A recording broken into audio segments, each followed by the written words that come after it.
Bene data bakundwa b'umwami Yesu Kristo, mwese abakurikira izi nyigisho tubahaye ikaze mu biganiro bya Saveur Divine. Ibi biganiro mu bitegurirwa n'abavugabutumwa bwiza batandukanye, akaba ari umuhamagaro ugendera ku ijambo ry'Imana byanditse mu gitabo cy'ubutumwa bwiza uko bwanditswe na Matayo ibice 24 umurongo wa 14. Kandi ubutumwa bwiza bw'ubwami buzigishwa mu isi yose ngo bube ubuhamya bwo guhamiriza amahanga yose, nibwo imperuka izahera ko ize. Ibi biganiro mubikurikira ku channel ya YouTube yitwa Saveur Divine. Tubifurije kugubwa neza. Imana Data ari nayo So ibaho umugisha.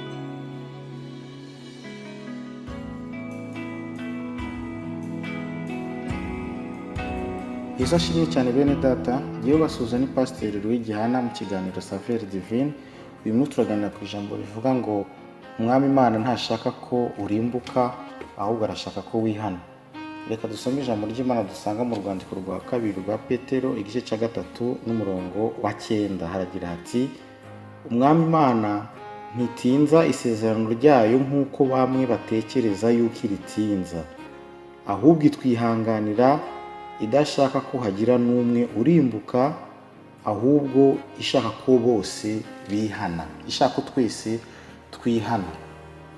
Ngo Imana ntitinza isezerano nk'uko bamwe bibwira ko iritinza. Ubundi iri sezerano ry'Imana ni irihe, rimeze gute?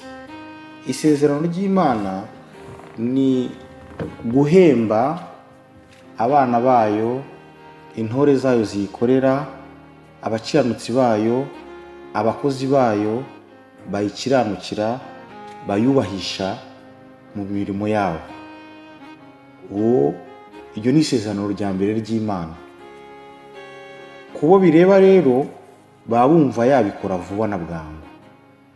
Irindi sezerano ni uguhana inkozi z'ibibi, ni ukurimbura abanyabyaha.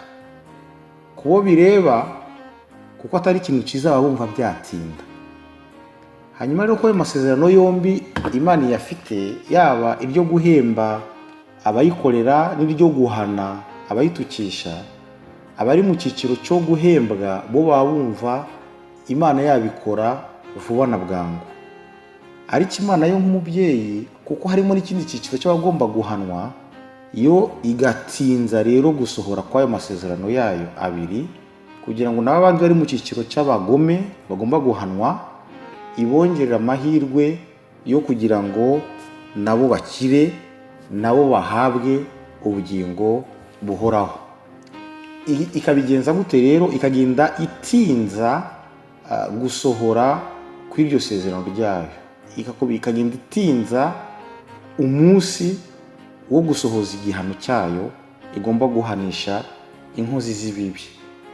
Tubibona mu ijambo ryayo mu butumwa yahaye Ezekiyeli, aho ivuga iti ngo nimbwira umunyabyaha ngo gupfa azapfa azize ibicumuro bye, wowe ukicecekera uri umuhanuzi, wa munyabyaha kuko azapfa, ariko nawe wicecekeye amaraso ye nzayakubaza, nzayakubaraho. Ariko nivuga ngo azarimbuka, wowe ukamubwira agakomeza agakora ibyaha, kuko azarimbuka, ariko wowe amaraso ye ntazakubarwaho. Ukabona ko Imana guhana umunyabyaha ntago ari cyo yihutira. Kubera iki? Kuko Imana ntago yo yanga umunyabyaha, kuko umunyabyaha ni uwayo, umunyabyaha ni umwana wayo, ahubwo icyo yanga ni icyaha. Rero igatumaho wa muntu abantu, ikereka wa muntu uburyo, igashyira wa muntu mu buzima bushobora gutuma azinukwa icyaha cye, bushobora gutuma ahinduka, agahindukira, noneho cya cyaha kimurimo kikamuvamo.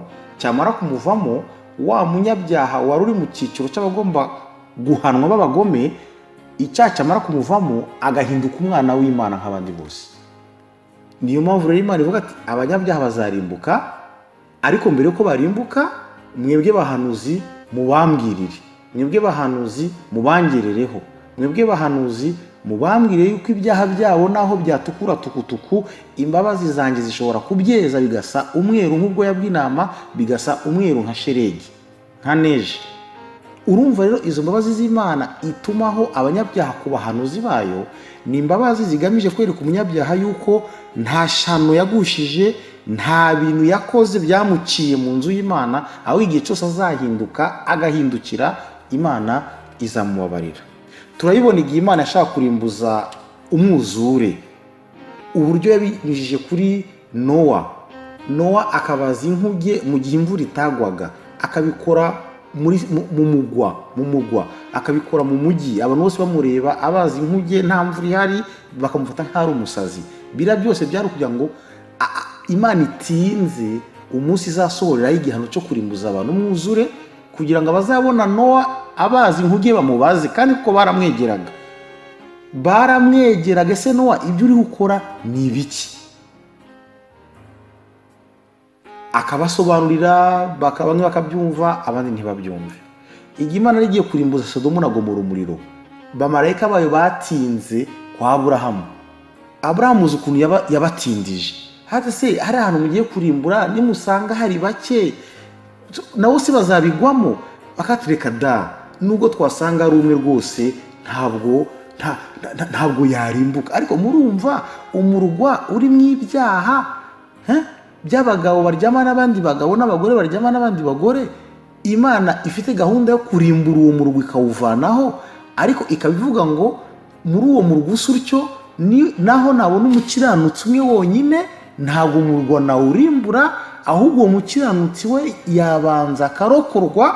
Rero muri iyo nzira yo kurokora wa mukiranutsi umwe muri wa murwa wanduye, mwibaze ko icyo gihe bamarayika baherekezaga umuryango wa Loti, banga ko umuryango wa Loti urimbuka n'abanyabyaha, abanyabyaha bamwe nabo bataraye muri uwo murwa, uwo muriro w'i Sodomu na Gomora niwo bafashe. Abanyabyaha nabo bari basohokeye mu yindi mirwa, urwo rupfu rw'uwo muriro wa Sodomu na Gomora nabo bararukize. Rero Imana ifite ukuntu igenda igitinza ibintu byayo by'uburakari kugira ngo hagire abirokokeramo. Kuritinza rero ni uko nguko, no kugira ngo abari mu cyiciro cyo guhanwa ibongerera amahirwe yo kuba bakumva inama n'imbuzi zibagara mu murongo. Kandi kwitonda guhosha uburakari, iyo uhaye igihe umwanya gikemura ibibazo byinshi. Abantu benshi rero, kandi inshuro nyinshi kuri twebwe, gutegereza nibyo bitunanira. Gutegereza biratunanira. Iyo umuntu yaguhemukiye uba ushaka guhita umusubiza ako kanya, ariko uvuga turiya muyangiriye nabi, reka mbe mbitekerejeho, reka nzamuganize nyuma y'ukwezi, reka nzamuganize nyuma y'amezi 5. Hari igihe usanga iyo wihaye igihe cyo gusubiza umuntu akugiriye nabi, birangira wa muntu akugiriye nabi ubwe akugarukaho yihana ahindukira, cyangwa wowe ubwawe ukomeza kumwerera imbuto zizamuca intege yo gukomeza akumerera nabi. Ariko byose bigusaba wowe kuba utakoreshejwe n'umujinya, kuba utahutiyeho, ahubwo ukamuha uburyo. Ubwo buryo buhaye umuntu, umuhaye uburyo wukira no kugaruka. Imana rero nibwo iha abagome bayo kugira ngo ibavane muri ubwo bugome, ibagarure mu rugo rwayo, baba abana bayo bazima. Muri Luka igice 18 n'icya 19 tuhabona inkuru z'abagabo babiri. Umwe ngo yari umucamanza. Uwo mucamanza ngo ntiyubahaga Imana, ariko umuntu w'umukecuru aramutitiriza amusaba ngo amurenganure. Umucamanza rero atubwira ngo yatangiye atamwitaho, ariko ageze hagati arabata ko umukecuru arandembeje, nubwo namwitayeho ariko nta mahoro nanjye ndi umubonane. Ngo birangira yemeye kumurenganura, atari uko yabishakaga, ahubwo ari kugira ngo adakomeza aza kumurushya. Imana ibwira abanatse, nimwumve ibyo umucamanza udakiranuka uko yabigenjeje, none si Imana yo ntizarushaho gutabara vuba intore zayo zitakira ku manywa n'ijoro? Urwo n'urugero rumwe rw'umucamanza watangiye atubaha, watangiye atumvira, watangiye adafasha, ariko kubera ko yahawe igihe yanze bwa mbere, bwa kabiri arongera atitirizwa, aranga, bwa gatatu arongera atitirizwa, aranga, bwa gatatu arongera atitirizwa, bigira aho ngaho nunaremera. Ariko twega bavuga butumwa, twega abahinzi bo mu murima w'Imana, ni bantu bangaye Imana dutumaho bakatwitwaraho nabi, ejo tukagaruka, bakatwitwaraho nabi tukongera tukaza, bakatwitwaraho nabi tukongera tukaza. Ahubwo tubate n'ubu si ibyo wakuremye, Imana yakuremye irakureba. Si uko nk'uko umusaruzi ugomba kwitwara, ugomba guha abantu amahirwe. Mu gice 19 cya Luka, inkuru za Zakayo, uwitwa Zakayo, umukoresha w'ikoro mukuru.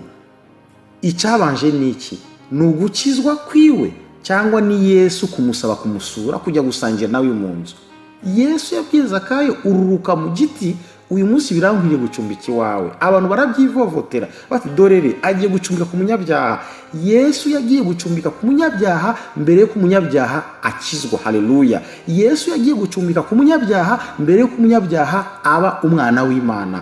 Ikibanza no gucumbika ku munyabyaha, ikibanza no kubaha umunyabyaha, ikibanza no kwiyegereza umunyabyaha, ikibanza no gukunda umunyabyaha. Wamara kumukunda, urukundo rugatuma nawe yikunda, yamara kwikunda akanga ibyaha, yakwanga ibyaha agakunda Imana. Yesu nashimwe cyane. Barokore twe gucurika ibintu. Ikibanza no kwegera umunyabyaha, ikibanza no kumukunda, wamara kumukunda nawe akikunda, yamara kwikunda akazinuka ibyaha, yazinuka Imana agakunda Imana.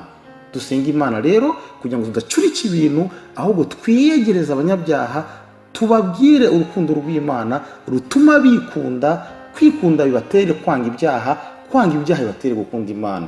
Zakayo arihana, ariko yihana amaze gusangira na Yesu. Arihana ariko yihana amaze gusurwa na Yesu. Dusenga Imana. Dufashe Mana mu izina rya Yesu kugira ngo tudacurika ubutumwa, aho nkuko Yesu yegeraga abanyabyaha natwe tubegere. Kandi nukuri twe kureba gusa abantu bagerageza gukora nk'ibyo dushaka, ahubwo twebwe dukora ibyo dushoboye bibatere nawe Mana kukwitaho no kugukunda. Dushoboze Mana kudacika intege, ahubwo tubera abandi umugisha mu izina rya Yesu. Amen.